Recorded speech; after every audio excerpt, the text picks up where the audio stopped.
Hi friends, எல்லோரும் எப்படி இருக்கீங்க? இன்றைக்கி முருங்கைக்காய் பல்ப்பு வச்சு தொக்கு எப்படி செய்யலான்ட்டு பார்க்கலாம்.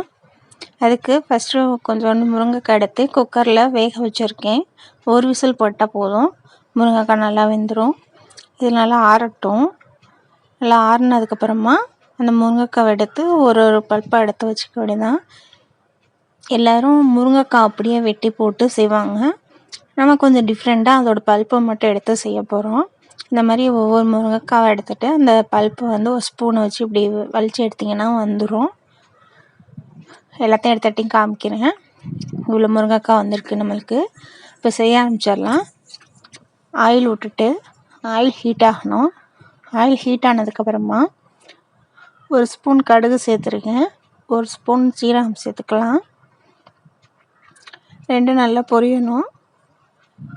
ரெண்டும் நல்லா பொரிஞ்சதுக்கப்புறமா கருவேப்பிலை சேர்த்துக்கலாம்.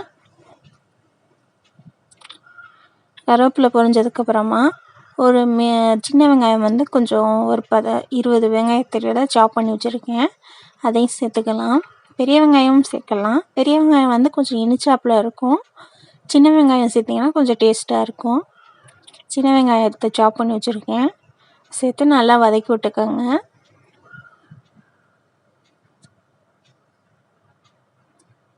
வெங்காயம் ஓரளவு வதங்கினதுக்கப்புறமா இஞ்சி பூண்டு பேஸ்ட்டு 1.5 ஸ்பூன் சேர்த்துக்கலாம். இந்த அளவுக்கு வதங்குறப்பவே இஞ்சி பூண்டு பேஸ்ட்டு சேர்த்துக்கோங்க.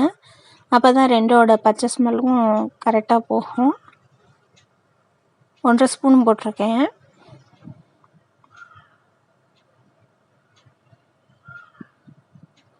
அதையும் சேர்த்து நல்லா வதக்கி விட்டுக்கோங்க. எந்த அளவுக்கு நம்ம இதை நல்லா வதக்குறோமோ அந்தளவுக்கு இது டேஸ்ட்டாக இருக்கும். இப்போ ஒரு தக்காளி நல்லா மீடியம் சைஸில் எடுத்து சின்ன சின்னதாக சாப் பண்ணி வச்சுருக்கேன். இதை அரைச்சும் கூட ஊற்றலாம். நான் இந்த சின்ன சின்னதாக சாப் பண்ணி வச்சுருக்கேன். இதையும் நல்லா வதக்கி விட்டுக்கோங்க. தக்காளி நல்லா கலர் மாறி அப்படியே க்ரீமியாக மாறணும். அந்தளவுக்கு நல்லா வதக்கி விட்டுக்கோங்க. தேவையான உப்பு சேர்த்துருக்கேன். சேர்த்துட்டு நல்லா வதக்கி விட்டுட்டே இருங்க. நல்லா தக்காளியும் வெங்காயமும் ஒன்று சேர்ந்தாப்புல நல்லா வதங்கி வரும். அந்தளவுக்கு நல்லா வதக்கி விட்டுட்டே இருங்க.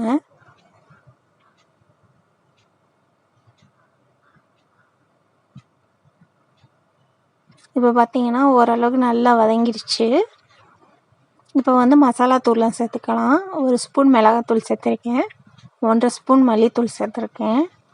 ஒரு ஸ்பூன் சோம்புத்தூள் சேர்த்துருக்கேன். கரம் மசாலா ஒரு ஸ்பூன் சேர்த்துருக்கேன். கலருக்காக காஷ்மீர் சில்லி பவுடர் ஒரு ஸ்பூன் சேர்த்துருக்கேன். எல்லாத்தையும் சேர்த்து எண்ணெயிலே கொஞ்சமாக வதக்குங்க.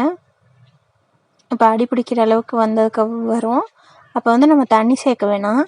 நம்ம எடுத்து வச்சு இந்த பல்ப்பே சேர்த்துக்கலாம். அதுவே நல்லா கொஞ்சம் தண்ணியை மட்டும் தான் இருக்கும். சேர்த்துட்டு அதையும் நல்லா மிக்ஸ் பண்ணி எண்ணெய் பிரிகிற அளவுக்கு நல்லா வதக்கி விட்டே இருங்க. ஏன்னா இது பல்ப்பு தான், முருங்கைக்காயோட பல்ப்பு தான், ஏற்கனவே வேக வச்சு எடுத்தது தான்.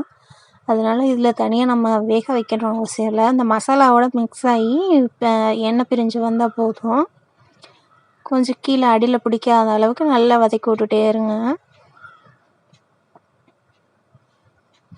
இப்போ பாருங்கள், நான் வதக்க அந்த எண்ணெயெல்லாம் கொஞ்சம் கொஞ்சமாக பிரிஞ்சு மேலாக்க தெரியுது.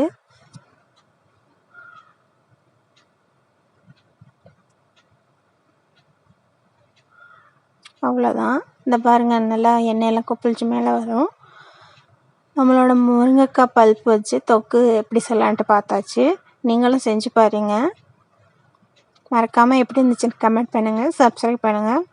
நம்ம சேனலை ஷேர் பண்ணி விடுங்க.